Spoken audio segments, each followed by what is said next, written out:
Boston Celtics, ginulat ng New York Knicks ang daming history at isang matured na Draymond Green ang magpapakita sa series laban sa Timberwolves. May mindset na kay Rudy Gobert. Sa nalalabing segundo ng overtime, binawi ni Mikal Bridges ng New York Knicks ang posibleng game-tying na 3-point attempt mula sa kamay ni Jaylen Brown ng Boston Celtics at tuluyang nakuha ng mga underdog ng nakakagulat na panalo sa Game 1 ng kanilang East Semifinal Playoff Series sa TD Garden, 108-105. Bumangon ang Knicks mula sa 20 puntos na kalamangan ng kalaban sa ikalawang half upang gawing dikit ang laban na dati ay tila magiging isang tambak. Sina Jason Tatum ng Boston, 23 puntos, 16 na rebounds, 6 na assists, at Jalen Brunson ng New York, 29 na puntos, 5 assists, ay parehong nabigong makaahon sa 100-100 na tabla sa huling segundo ng regulation. Si Tatum sa isang step-back 3-pointer at si Brunson sa isang layup. Ngunit sina OG Anunoby, 29 na puntos at ang Knicks ang nanaig sa overtime, outscoring ang Celtics 8-5 at nakuha ang home court advantage. Tina-target si Karl Anthony Towns. Mula sa simula, inatake agad ni Tatum si Karl Anthony Towns gamit ang pick and roll. Paulit-ulit siyang isinasali sa play. Dinrive niya ito, nakakuha ng foul. Tumira siya ng 3-pointer nang hindi napansin ni Towns ang switch. Dahil sa takot na maulit, tumalon si Towns sa isang pump fake at nakakuha si Tatum ng pangalawang foul. Lahat ito sa unang 5 minuto. Nakuha rin ni Josh Hart ang kanyang pangalawang foul sa unang 5 minuto habang binabantayan si Tatum. Napilitan si head coach Tom Thibodeau ng Knicks na gamitin ang kanyang bench ng maaga. Kaya ano ang ginawa ni Tatum? Si Mitchell Robinson naman ang kanyang inatake. Pagtapos ng unang quarter, may 13 puntos na si Tatum mula sa kabuang 26 na puntos ng Celtics. Madali para sa kanya. Bumalik si Towns sa ikalawang quarter, ngunit pinahirapan naman siya ni Brown sa pick and roll at nakuha niya ang kanyang ikatlong foul. At nang muling umupo si Towns, si Peyton Pritchard naman ang umatake kay Robinson.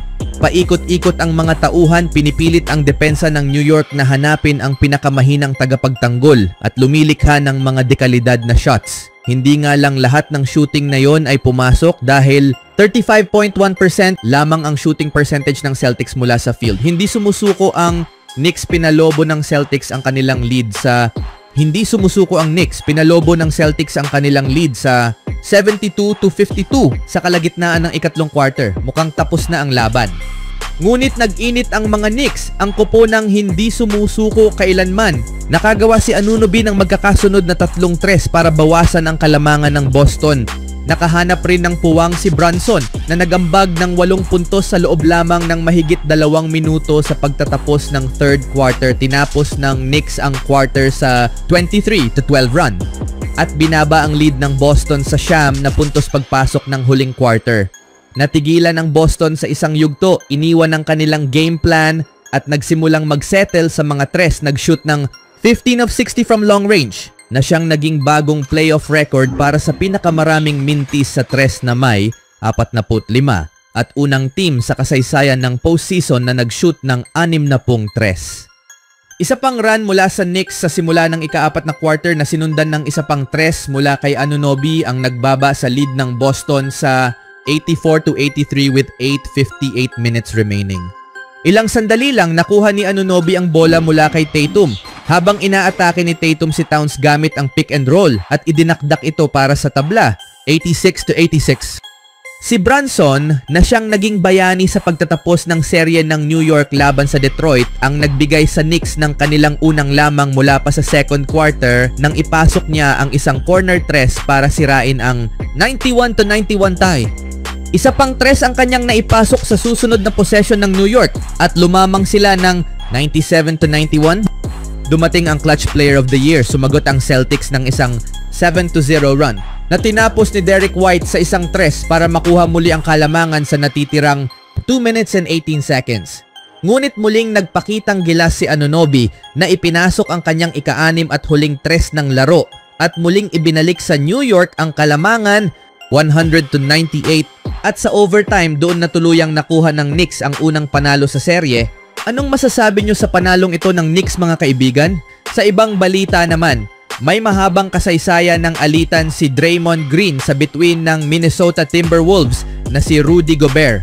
Maghaharap ang Golden State Warriors at Minnesota Timberwolves sa ikalawang round ng 2025 NBA Playoffs. Maraming mahalagang matchup ang aabangan ng mga tagahanga. Siyempre, ang labanan ni Anthony Edwards at Stephen Curry ang inaasahang magiging sentro ng atensyon. Gayunpaman, sa depensibong bahagi ng laro, ang matchup ni Draymond Green at Rudy Gobert ay maaaring maging salik na magtatakda ng kapalaran ng serye para sa alinmang team. Si Draymond Green sa kanyang paghahanda laban kay Rudy Gobert. Parehong kinikilalang depensibong haligi ng kanilang mga kupunan sina Green at Gobert. Bukod pa rito, may mahabang kasaysayan ng tensyon sa pagitan ng dalawang bituin sa NBA.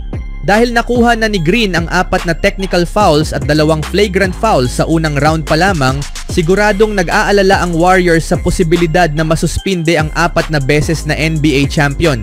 Gayunpaman, tila mas naging mahinahon at matured na si Green bilang isang manlalaro. Makikita ito sa kanyang naging pahayag hinggil sa paghaharap nila ni Gobert sa second round. Dapat manatili akong kalmado para sa aking mga kasama. Kalimutan ng iba pa, nakafocus ako. Mahalaga para sa akin at sa team na mahanap ang balanse, malaman ang hangganan at hindi ito lampasan, sabi ni Green ayon kay Anthony Slater ng The Athletic. Dagdag pa niya, ibinigay ko na ang salita ko sa kanila at patuloy kong ibibigay ang salita ko. Mas mahalaga ang gawa kaysa salita at ang pahayag na ito ni Green ay siguradong masusubok sa inaabangang playoff laban kay Gobert. Ang nakaraan ni Draymond Green at Rudy Gobert. Sa puntong ito ng kanyang karera, alam na ng karamihan sa NBA community ang palagiang problema ni Green sa pagpigil sa kanyang emosyon. Ilang beses na niyang pinroboka ang mga manlalaro at may pagkakataong may nasasaktan pa. Ang bangayan nila ni Gobert ay nagsimula pa noong year 2019.